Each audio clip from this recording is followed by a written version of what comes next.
Hello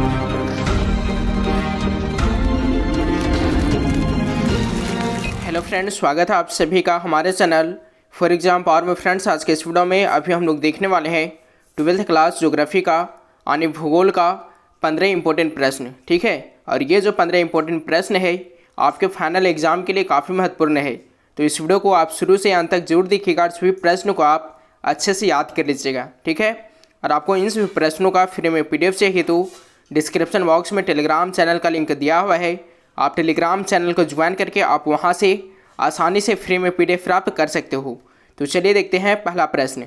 पहला प्रश्न है, वृक्षों तथा वनों के विनाश से क्या समस्या उत्पन्न होती है? तो वृक्षों तथा वनों के विनाश से क्या समस्या उत्पन्न होती है? यहाँ पे 4 ऑप्शन दिया गया है। इसका जो राइट आंसर है वो है ऑप्शन नंबर डी, उपरोक्त सभी। ठीक है, वायुमंडलीय परिवर्तन, दूसरा है पारिस्थितिकीय असंतुलन, तीसरा है पर्यावरण प्रदूषण। ठीक है, वृक्षों तथा वनों के विनाश से ये सभी समस्या उत्पन्न होती हैं। अब चलिए देखते हैं दूसरा प्रश्न।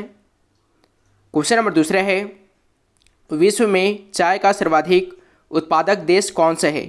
प्रश्न क्या है, विश्व में चाय का सर्वाधिक उत्पादक देश कौन सा है? तो इसका जो राइट आंसर है वो है ऑप्शन नंबर सी, चीन। ठीक है, विश्व में जो चाय का सर्वाधिक उत्पादक देश है वो कौन सा है? तो इसका सही आंसर है चीन। ठीक है, नेक्स्ट क्वेश्चन है, क्वेश्चन नंबर तीसरा है, नेपा नगर प्रसिद्ध है।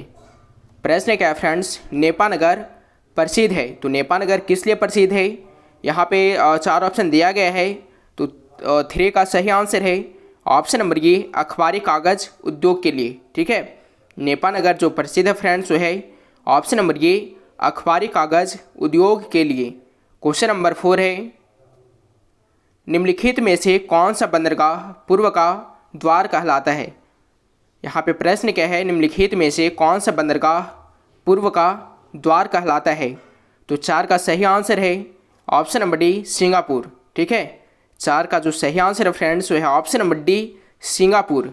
अगला प्रश्न है, भारत का सबसे बड़ा नगर कौन सा है? तो भारत का जो सबसे बड़ा नगर है फ्रेंड्स, यहाँ पे 4 ऑप्शन दिया गया है। पहला है बेंगलुरु, दूसरा है दिल्ली, तीसरा है कोलकाता और चौथा है मुंबई। तो भारत का जो सबसे बड़ा नगर है वो है ऑप्शन नंबर डी, मुंबई। ठीक है, क्वेश्चन नंबर 6 है,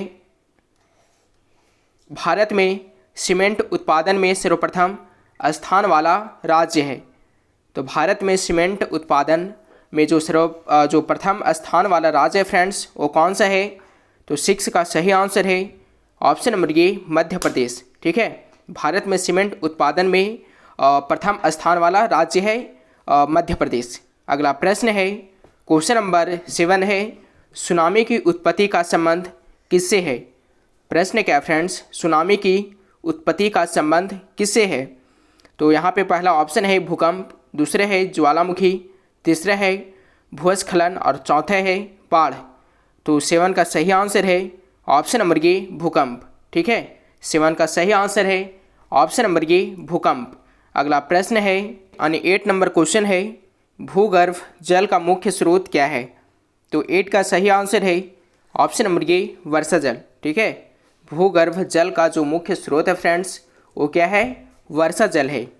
अब चलिए देखते हैं अगला प्रश्न, और ये जो प्रश्न है ये है लघु उत्तरीय प्रश्न। ठीक है, और ये 2 मार्क्स का है। तो प्रश्न क्या है, पारिस्थितिकी तंत्र किसे कहते हैं? प्रश्न क्या है फ्रेंड्स, पारिस्थितिक तंत्र किसे कहते हैं?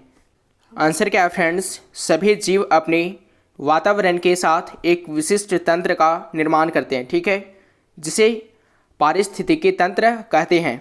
सभी जीव अपने वातावरण के साथ एक विशिष्ट तंत्र का निर्माण करते हैं जिसे पारिस्थितिकी तंत्र कहते हैं।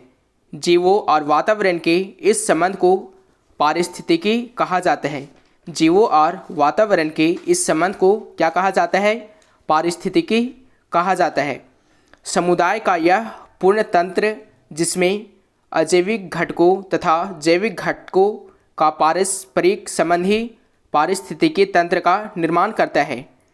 ये थी फ्रेंड्स पारिस्थितिकी तंत्र का परिभाषा। ठीक है, अब चलिए देखते हैं नेक्स्ट क्वेश्चन।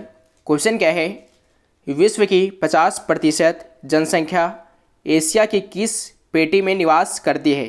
क्वेश्चन क्या है फ्रेंड्स, विश्व की 50% जनसंख्या एशिया की किस पेटी में निवास करती है? तो चलिए देखते हैं इसका आंसर।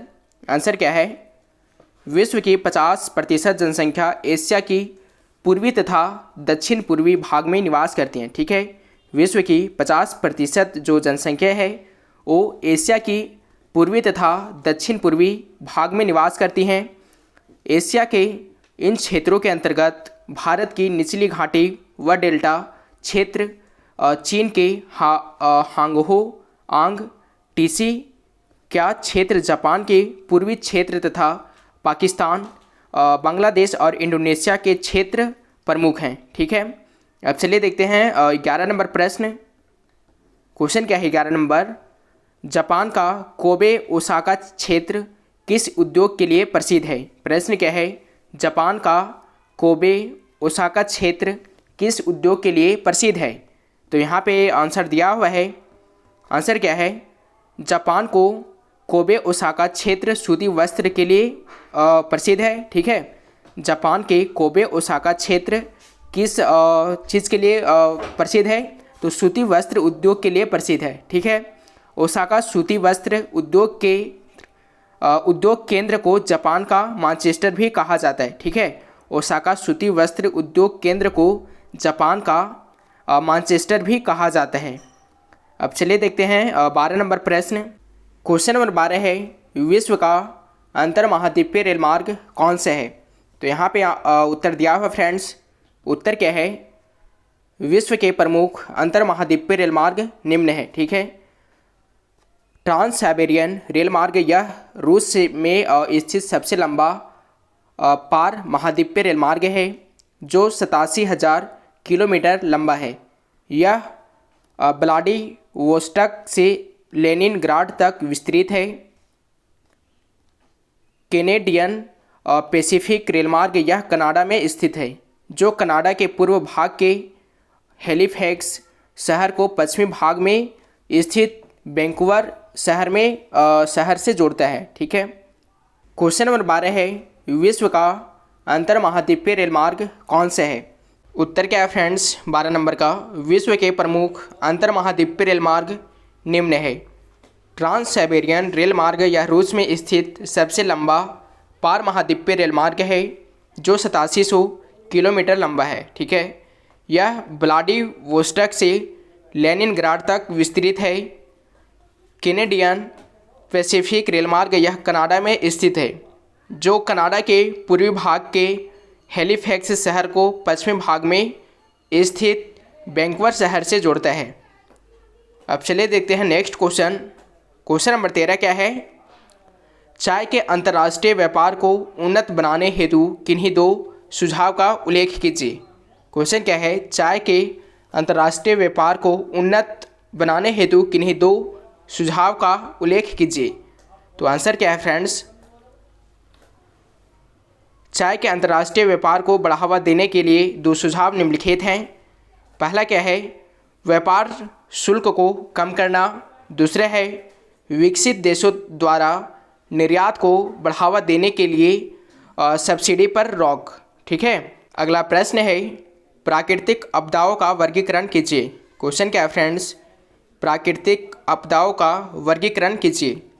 तो यहाँ पे आंसर है, प्राकृतिक विपदाओं को अनेक स्रोतों के आधार पर वर्गीकृत किया जा सकता है, जैसे भूवैज्ञानिक, जल व मौसम संबंधी अथवा जैविक विपदाएं, खतरनाक घटनाएं, परिणाम अथवा तीव्रता, आवृत्ति, कार्यकाल, सीमा क्षेत्र, घटना घटित होने की गति, स्थानिक प्रसार और सामयिक अंतराल में एक दूसरे से भिन्न हो सकती हैं। ठीक है, तो आज के लिए इतना है फ्रेंड्स, तब तक के लिए बाय। आपको वीडियो कैसा लगा आप कमेंट बॉक्स में अपना सुझाव ज़रूर दें। ठीक है,